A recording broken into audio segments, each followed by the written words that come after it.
हल किया जाए, प्लस माइनस कटा, -10 में 6 घटा दिया सर, -4 आया इज इक्वल टू 0, अर्थात अतः स्पष्ट है I is equal two ampere 4 ampere, I is equal two ampere 4 ampere. ये 2 नंबर का ये क्वेश्चन है, बहुत इंपॉर्टेंट है, बहुत इंपॉर्टेंट क्वेश्चन है, यूपी बोर्ड 2024 को पूछा गया है। कितना आसान है। किरचॉफ का द्वितीय नियम, जो वोल्टता, जिसे वोल्टता का नियम भी कहते हैं, आइए समझा जाए नियम क्या है। किरचॉफ का द्वितीय नियम हमसे कहता है कि जब किसी वैद्युत परिपथ में प्रत्येक बंद पास के विभिन्न खंडों से बहने वाली धारा और प्रतिरोधों के गुणनफलों का बीजगणितीय योगफल उस बंद पास में लगे समस्त विद्युत वाहक बलों के बीजगणितीय योग के बराबर होता है, जिसे हम वोल्टता का नियम भी कहते हैं। किरचॉफ का दूसरा नियम ऊर्जा संरक्षण पर आधारित है। मान लिया जाए एक सेल है जिसका विद्युत वाहक बल E1 है, इस सेल से आने वाली धारा I1 है और दूसरे सेल से आने वाली धारा I2 है। I1 I2 बिंदु A पे जाकर मिलती है और बिंदु A पे मिलकर I1 प्लस I2 बन जाती है, I1 प्लस I2। अब ये I1 प्लस I2 बिंदु B पे जाती है और बिंदु B पे आकर यहाँ पे धारा बढ़ जाती है। पहले मैं आपको ये बताऊं, धारा का प्रवाह हमेशा सेल के धनात्मक ध्रुव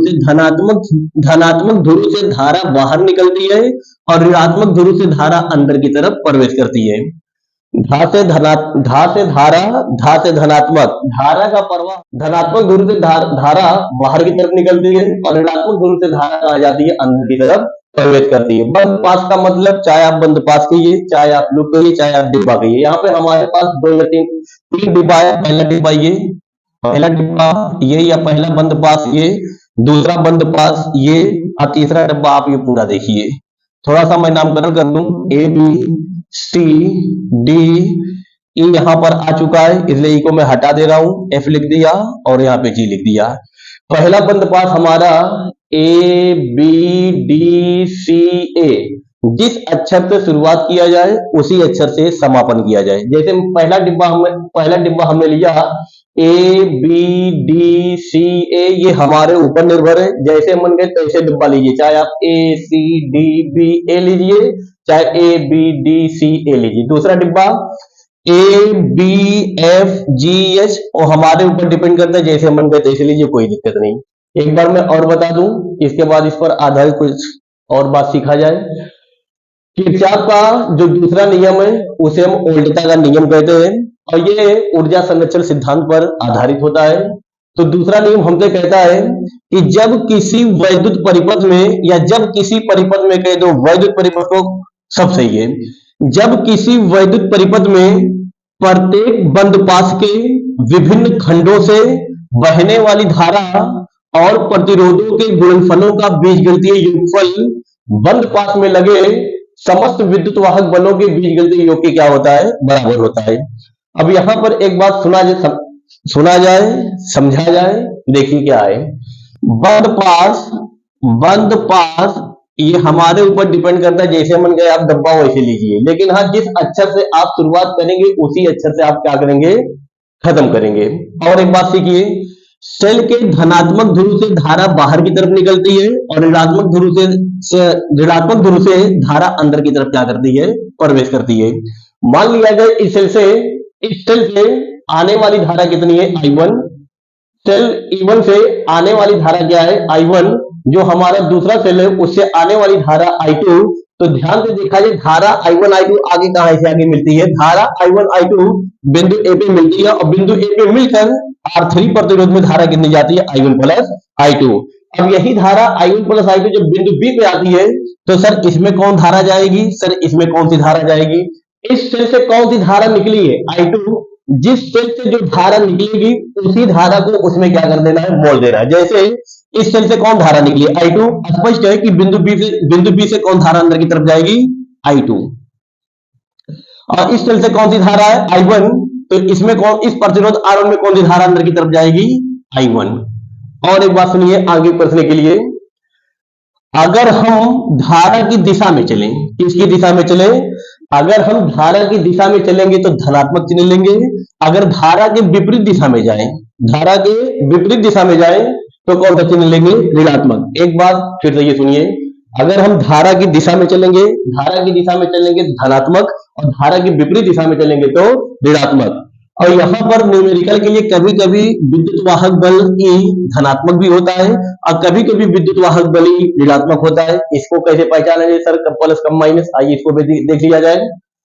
अगर हम सेल में ऋण ध्रुव से धन ध्रुव की तरफ जाएं, ऋणात्मक ध्रुव से धन ध्रुव की तरफ जाएं, तो ओवरऑल मेरे कहने का मतलब ये, सेल में जिस ध्रुवता की तरफ जाएंगे, चाहे आप प्लस की तरफ जाएंगे चाहे आप माइनस की तरफ जाएं, सेल में जिस ध्रुवता की तरफ जाएंगे वही चिन्ह रखेंगे। अगर मैं माइनस से प्लस गया तो मैं किसकी तरफ गया? प्लस की तरफ, तो ये चिन्ह इवन क्या रहेगा? प्लस रहेगा। अगर मान लिया जाए मैं प्लस से माइनस जाऊं तो किस ध्रुवता की तरफ आए? जब हम प्लस से माइनस की ओर जाएंगे तो किस ध्रुवता की तरफ आएंगे? माइनस की तरफ।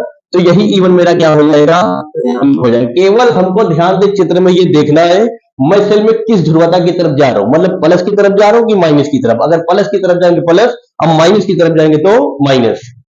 और जैसा कि देखा गया किरचॉफ का जो दूसरा नियम है वो ऊर्जा संरक्षण पर क्या है? आधारित है। और बहुविकल्पीय क्वेश्चन पूछा जाता है, पोल्टता का नियम आधारित है, 4 विकल्प रहेगा, उस 4 विकल्प में से कौन सा विकल्प सही करेंगे? ऊर्जा संरक्षण सिद्धांत। आगे कल हमने किरचॉफ का प्रथम नियम देखा था कि किसी भी संधि पर मिलने वाली समस्त धाराओं का बीजगणितीय योगफल 0 होता है।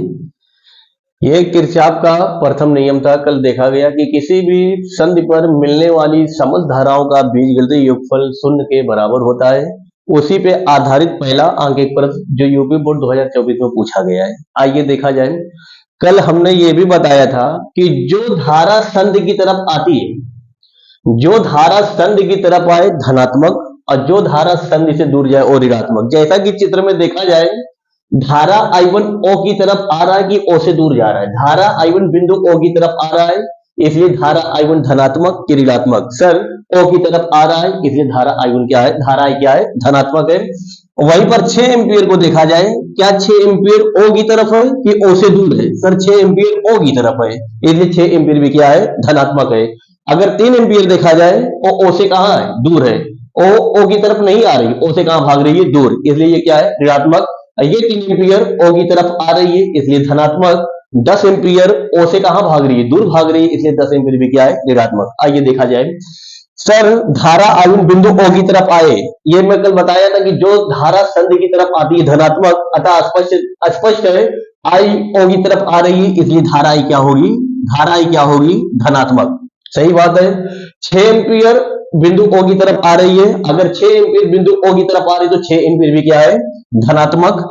और वहीं पर अगर 3 एम्पियर को देखा जाए, क्या 3 एम्पियर संधि O की तरफ आ रही है कि O से दूर भाग रही है? सर O से दूर की तरफ जा रही है, इसलिए ये क्या रहेगा? माइनस। और यहां पर देखा जाए ये 3 एम्पियर O की तरफ आ रही है कि O से दूर जा रही है? सर O की तरफ आ रही है, इसलिए ये भी क्या रहेगा? +3। और वहीं पर 10 एम्पियर को देखा जाए, 10 एम्पियर O से कहां है? O की तरफ है कि O से दूर है? सर O से दूर है, इसलिए 10 एम्पियर क्या होगा? माइनस। और सभी समस्त धाराओं का बीजगणितीय योगफल कितना होता है? सर 0 के बराबर होता है। आइए हल किया जाए। प्लस माइनस कटा, -10 में 6 घटा दिया, सर -4 आया, इज इक्वल टू 0, अर्थात अतः स्पष्ट है I is equal two ampere? 4 ampere. I is equal two ampere? 4 ampere. ये 2 नंबर का ये क्वेश्चन है, बहुत इंपॉर्टेंट है, बहुत इंपॉर्टेंट क्वेश्चन है, यूपी बोर्ड 2024 में पूछा गया है। कितना आसान ये जो क्वेश्चन दिया गया है, दिए गए पथ में प्रत्येक प्रतिरोध में धारा की गणना कीजिए। प्रत्येक प्रतिरोध में धारा की गणना कीजिए। किरचॉफ का द्वितीय नियम में क्या बताया था कि धारा और प्रतिरोध का गुणनफल, धारा प्रतिरोध का गुणनफल। आइए देखा जाए, 1 मिनट। पहले आप ये कंफर्म करिए कि सर सेल में कौन सा टर्मिनल धनात्मक है और कौन सा टर्मिनल ऋणात्मक है। जो बड़ा दिखे वो बैटरी का धनात्मक ध्रुव होता है और छुटका वाला बैटरी का ऋणात्मक ध्रुव होता है। यहां पर भी ये प्लस है और ये वाला छुटका वाला माइनस। हमें पता है सर धारा का प्रवाह हमेशा कहां से होता है? धारा का प्रवाह हमेशा सेल के धनात्मक टर्मिनल से। कहा? सेल के धनात्मक टर्मिनल से। मान लिया जाए इस सेल से आने वाली धारा बच्चा I1 है। इस सेल से आने वाली धारा क्या है? I1। आप हमें यहाँ पर बताइए इस सेल में धारा का प्रवाह ऋणात्मक से होगा कि धनात्मक से होगा? सर, धारा का प्रवाह धनात्मक टर्मिनल से। जैसा कि यहाँ पर I1 माना जा चुका है, तो यहाँ पर मान लिया जाए इस सेल से आने वाली धारा कितनी है सर? I2। अब हमको ध्यान से ये देखना है कि दोनों धारा आगे किस बिंदु पर मिलती है। जैसे I1 कहां तक प्रवाहित होगा सर? I1 बिंदु C तक आएगा। फिर से एक बार देखिए, धारा I1 बिंदु C तक आएगा और धारा I2 भी कहां तक आएगा? बिंदु C पे। मतलब दोनों धारा आगे कहां मिली? दोनों धारा आगे बिंदु C पे मिली और बिंदु C पे मिलने का मतलब योग। तो इसमें कितनी धारा जाएगी sir? I1 plus I2। I1 plus I2। एक बार फिर से एक बार देख लिया जाए। मैं कहा बच्चा, इस सेल के धनात्मक ध्रुव से मान लिया धारा I1 निकला और ये धारा I1 कहां तक आएगा सर? बिंदु C तक आएगा। और इस सेल से धारा का प्रवाह मान लिया I2। हमें पता है सर धारा का प्रवाह कहां से होता है? धनात्मक टर्मिनल से होता है, धनात्मक ध्रुव से। तो इस सेल से आने वाली धारा I1 और इस सेल से आने वाली धारा I2, तो दोनों धारा आगे कहां मिली? दोनों धारा आगे बिंदु C पे मिली। मिलने का मतलब योगफल। तो जैसे ही दोनों धारा बिंदु C पे आगे मिलती है और मिलकर के इसमें कितनी धारा जाती है? I1 plus I2। अब I1 प्लस I2 कहां तक? बिंदु A तक आएगी। अब यहीं पर समस्या है सर, इसमें कौन धारा और इस सेल में कौन धारा? जैसे I1 प्लस I2 बिंदु A पे आती है, जैसे I1 प्लस I2 धारा बिंदु A पे आती है, तो आप ध्यान से सुनिए, बताया गया था कि ऋणात्मक ध्रुव से धारा अंदर की तरफ प्रवेश करती है। तो बाबू आप हमें ये बताओ कि इस धनात्मक ध्रुव से I1 निकला कि I2 निकला है? सर I2 निकला है। तो इस ऋणात्मक ध्रुव से धारा अंदर की तरफ कौन चली जाएगी? I1 कि I2? सर I2 जाएगी। सही बात है। इस सेल से कौन सी धारा बाहर की तरफ निकल रही? धनात्मक ध्रुव से I1। तो यहां से कौन धारा अंदर की तरफ चली जाएगी? Sir I1। आइए इसको सॉल्व किया जाए। आपको केवल ध्यान से डिब्बा देखना, कई डिब्बा मेरे पास है या कई लूप मेरे पास है, कई बंद पास मेरे पास है, ठीक है ना? आइए देखा जाए। पहला डिब्बा या पहला बंद पास अपनी इच्छा अनुसार जैसे मन करे वैसे लीजिए। पहला मैं बंद पास ले रहा हूं, A B C A। लेकिन हाँ, जिस अक्षर से शुरुआत हो उसी अक्षर से समापन हो। और एक बात और ध्यान दीजिए, हमेशा बंद पास कोशिश करिए धारा की दिशा में लिया जाए। किसकी दिशा में लिया जाए? धारा की दिशा में। लेकिन कोई दिक्कत नहीं, जैसे मन करे तैसे लीजिए। लेकिन थोड़ा सा आसान करने के लिए बंद पास का चुनाव हमेशा आप धारा की दिशा में करिए। जैसे यहाँ पे धारा कैसे प्रवाहित हो रही है? बी से ए की तरफ की ए से बी की तरफ? सर ए से बी की तरफ। बीसी में धारा का प्रवाह कैसे है? बीसी में धारा का प्रवाह बी से सी की तरफ है कि सी से बी की तरफ है? कोई दिक्कत नहीं, जैसे मन करे आप वैसे बंद पास लीजिए। आइए लिया जाए। पहला मैं बंद पास लिया बच्चा, पहला बंद पास में लिया। बंद पास जिस अक्षर से शुरुआत करेंगे उसी अक्षर से समापन। पहला अक्षर मेरे पास है ए के बाद नंबर आया sir B, A B C A में। और आप ध्यान से सुनिए, जैसे बंद पास आप लेंगे वैसे चलेंगे। पहले मैं कैसे जाऊंगा सर? पहले हम जाएंगे सर A से B की तरफ, सही बात है। फिर जाएंगे B से C की तरफ, फिर जाएंगे C से A की तरफ, है ना? जैसे बंद पास लेंगे वैसे आप चलेंगे। और ये भी ध्यान से देखें, क्या मैं धारा की दिशा में जा रहा हूं कि धारा के विपरीत दिशा में? धारा की दिशा में रहेगा धनात्मक और धारा की विपरीत दिशा में रहेगा तो ऋणात्मक। आइए देखा जाए। पहले मैं गया ए से बी की तरफ। पहले अब ये ध्यान से देखा जाए, इस खंड में सेल लगा है कि प्रतिरोध लगा है, क्या लगा है? तो जब मैं खंड ए से बी की तरफ आया तो ए बी में देखा सेल लगा है ना? सेल लगा है, इसको बाद में देखेंगे। अब यहां पर देखिए, अब ए से बी, बी से सी, अब आएंगे बी से सी। मैं गया कैसे? बी से सी। मैं कैसे गया? बी से सी। धारा भी तो बी से सी की तरफ है, अब मैं भी जा रहा हूं बी से सी की तरफ। इसका मतलब आने वाला चिन्ह क्या है? प्लस है। फिर से बात, ये लाइन समझिए, जैसे बंद पास आप लेंगे वैसे चलेंगे। मैं कैसे लिया? पहले आप ए से बी गए, तो जब मैं बच्चा ए से बी की तरफ गया, क्या ए से बी खंड में सेल है कि बैटरी, सेल है कि प्रतिरोध है? सर सेल लगा है, इसकी बाद में चर्चा करेंगे। अब हम आए बी से सी, खंड किसमें गए? बी से सी। अब जब मैं बच्चा बी से सी की तरफ जाऊंगा तो धारा भी तो बी से सी की तरफ है। मैं गया बी से सी, धारा भी बी से सी, आने वाला चिन्ह क्या है? धनात्मक है। आने वाला चिन्ह क्या है? धनात्मक। अब आप बीसी में देखिए, बीसी में देखिए कितनी धारा है और कितना प्रतिरोध है, और दोनों का गुणनफल करिए। धारा कितनी है? I1, प्रतिरोध कितना है? 1, गुणा कर दिया तो आ गया सर I1। अब इसके बाद नंबर है सी से ए। हम जाएंगे कैसे? सी से ए की तरफ गया, सी से ए गया, मैं कैसे गया? सी से ए की तरफ। और जब हम सी से ए की तरफ गए, क्या धारा भी सी से ए की तरफ है? जी सर, मैं सी से ए की तरफ जा रहा हूं, धारा भी सी से ए की तरफ है, इसका मतलब आने वाला चिन्ह क्या है? धनात्मक। अब आपको ये देखना है सर सी ए खंड में कितनी धारा है, कितना प्रतिरोध है? प्रतिरोध सर 2 ओम है, और धारा मेरे पास कितनी? I1 प्लस I2, इन्हीं दोनों का गुणनफल। 2 गुणे कितना सर? I1 प्लस I2 बराबर। अब यहीं पर समझिए सर, यहां पर विद्युत वाहक बल 0 होगा कि क्या है? क्या है? क्या है? आइए देखा जाए। देखिए पहले मैं कैसे गया था? ए से बी। आइए ए से बी की तरफ चला मैं।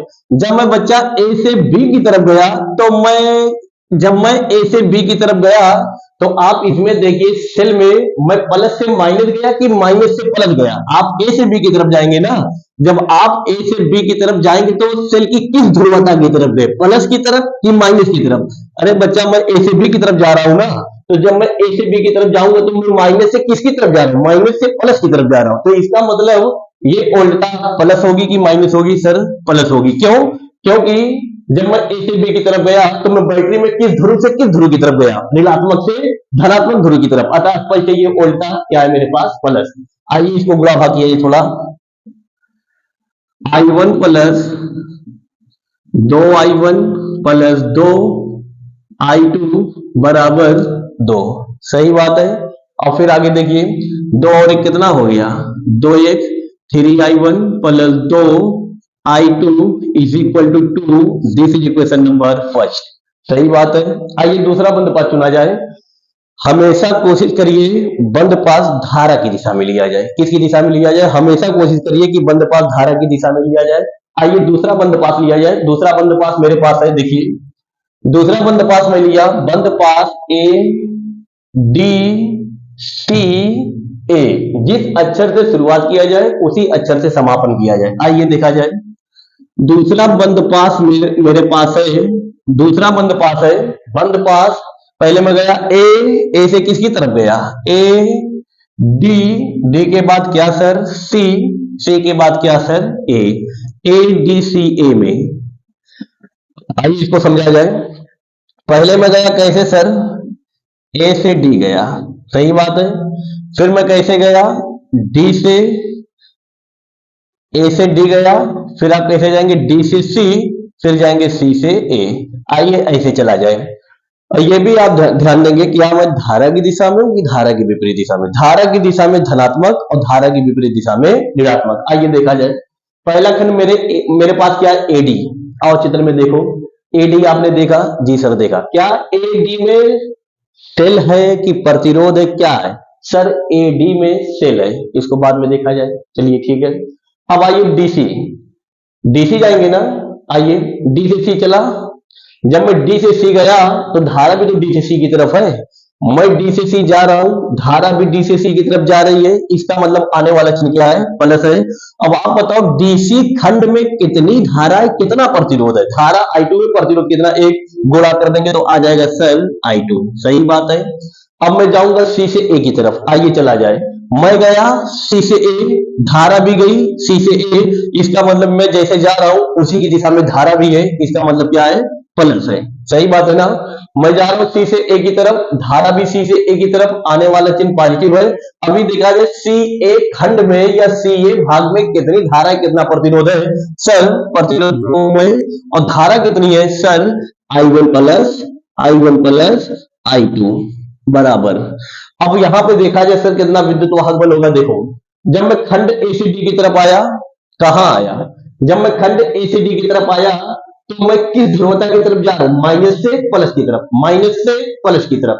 अरे ए से डी की तरफ जाएंगे ना, और जब आप ए से डी की तरफ जाएंगे तो सेल कहां आएंगे, प्लस से माइनस की, माइनस से प्लस की तरफ। ए से डी का मतलब ए से डी आएंगे तो माइनस से प्लस की तरफ आएंगे। अब जब आप माइनस से प्लस की तरफ आएंगे तो ये उल्टा क्या रहेगी मेरे पास, प्लस रहेगी, क्योंकि मैं कहां से कहां आ रहा हूं, माइनस से प्लस की तरफ, माइनस से प्लस की तरफ। आइए इसी का गुणा भाग लगा दिया जाए। तो ये मेरे पास आया सर क्या, I2, ये गुणा हो गया 2I1, ये गुणा हो गया 2I2 बराबर प्लस 1। आइए फिर 2I1, सही बात है सर, फिर 2I2 को एक I2 जोड़ेंगे, क्या I2 हो जाएगा, 3I2 is equal to 1। This is equation number 2। अब केवल समीकरण नंबर 1 व 2 को हल करना है और हल करके I1 I2 का मान निकालना है। आइए निकाल दिया जाए समीकरण नंबर 1 व 2 से। समीकरण नंबर 1 व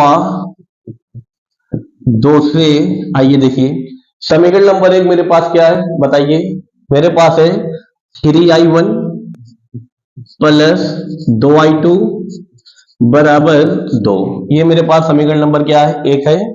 और समीकरण नंबर 2 क्या है, 2I1 plus 3I2 plus 3I2 is equal to 1। समीकरण नंबर 2 है ये मेरे पास। आप अपनी इच्छा अनुसार बताइए या हल करिए, I1 का गुणांक बराबर करना चाहते हैं कि I2 का, जैसे आप चाहते हैं आप वैसे हल कर दीजिए, कोई समस्या नहीं। मैं I1 का गुणांक बराबर कर दे रहा हूं। यहाँ पर I1 के आगे कितना है सर, 3 है। यहाँ पर I1 के आगे कितना है सर, 2 है। इसका वाला गुणांक समीकरण नंबर 2 में गुणा और इसके वाले गुणांक का समीकरण नंबर 1 में गुणा। देखो यहाँ पर I1 के आगे कितना है 3, तो समीकरण नंबर 2 में 3 से गुणा, और I1 के आगे कितना है 2, तो समीकरण नंबर 1 में कैसे गुणा, 2 से गुणा। आइए गुणा कर दिया जाए, 2 का गुणा 3 में करेंगे तो आएगा सर 3 दूना 6I1, सही बात है, 3 दूना 6I1 प्लस 2 दूना 4I2 और 2 दूना 4, है ना, सही बात है, ठीक है। अब यहां पर देखिए 3 का गुणा 2 में लगाया, 3 दूना 6I1, फिर 3 का गुणा 3 में लगाएंगे तो 3 Trika 9I2 is equal to 3 एकम 3। आइए काट पीट दिया जाए, चिन्ह बदल दिया, ये प्लस है ना, कटेगा कब, जब हम चिन्ह बदलेंगे, ये प्लस से माइनस कर देंगे, ये भी प्लस से माइनस कर देंगे, ये भी प्लस से क्या कर देंगे, माइनस कर देंगे। अब ये प्लस माइनस कटा, कट गया। अब ये -9I2 में से 4I2 घटाएंगे, कितना आएगा सर, -9I2 है ना, घटाने पाएगा -5I2 इज इक्वल टू 4 में 3 घटा 1, sir I2 is equal to कितना आ गया, -1/5। और जब I2 का मान इतना आया, अब I2 का मान रख दिया जाए समीकरण नंबर 1 में, चाहे 1 में रख दो चाहे 2 में रख दो, जहां मन गए तहां रख दो।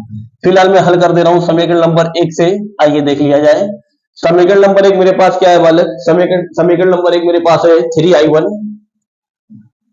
3I1 plus 2I2 is equal to कितना, 2, सही बात है। आइए देख लिया जाए, I2 का मान मेरे पास कितना है, -1/5। आइए रखा जाए 3I1 plus 2I2, sir I2 का मान कितना है, I2 का मान है मेरे पास -1/5 इज इक्वल टू 2। गुणा भाग लगाइए, plus minus 3I1 minus 2/5 is equal to 2, minus को इधर कर देंगे तो आएगा sir 3I1 is equal to 2 plus 2/5 में कितना, 5, 5 दूना 10, 10 2 10 2, 5 दूना 10, 10 2 12, 12 बटे कितना सर 5, 3 एकम 3, 3 चौका 12। तो सर I1 का मान कितना आ गया, 4/5। हमसे पूछ क्या रहा है, प्रत्येक खंड में बहने वाली धारा, प्रत्येक खंड, पहला देखिए खंड BC देखा, जी सर देखा, तो BC खंड में धारा I1 में क्या है सर, BC खंड में धारा का प्रवाह I1 है, I1 का मान निकाला जा चुका है 4/5, सही बात है। अच्छा CA देखा जाए, खंड CA देखा, हाँ सर देखा, खंड CA में धारा कितनी प्रवाहित है, I1 प्लस I2, I1 का मान है, I2 का मान है, आइए निकाल दिया जाए। लिखेंगे आप कापी में, लिखेंगे आप कापी में, लिखेंगे आप कापी में खंड CA आपने देखा, CA, हाँ सर देखा। तो बाबू खंड CA में कितनी धारा है, खंड CA में धारा है I1 प्लस I2, सही बात है ना। I1 की वैल्यू मैं रख दिया, I1 का मान मेरे पास कितना है सर, 4/में कितना 5, प्लस I2 की वैल्यू यहां पर है कितना, -1/, कितना सर 5, प्लस माइनस तो 4/5 प्लस माइनस माइनस 1/5। हर यहाँ पे बराबर है ना? जी सर बराबर है। अब ऊपर जोड़ने का मतलब ये नहीं कि माइनस प्लस बना दिया जाए। 4 माइनस 1 हुआ, घटा दिया तो 3 कितना आ गया 5। तो बालक खंड CA में प्रवाही धारा I1 प्लस I2 है, तो I1 प्लस I2 का मान हमने निकाला कितना सर? 3/5। और एक खंड मेरे पास है DC। खंड DC में प्रवाही धारा I2 है और I2 का मान निकाला जा चुका है -1/5। तो लेकिन खंड DC में प्रवाही धारा I2 है, अतः स्पष्ट है I2 इज इक्वल टू कितना? -1/5। ये क्वेश्चन बेहद इंपॉर्टेंट है, हो सकता है बोर्ड परीक्षा में आ जाए।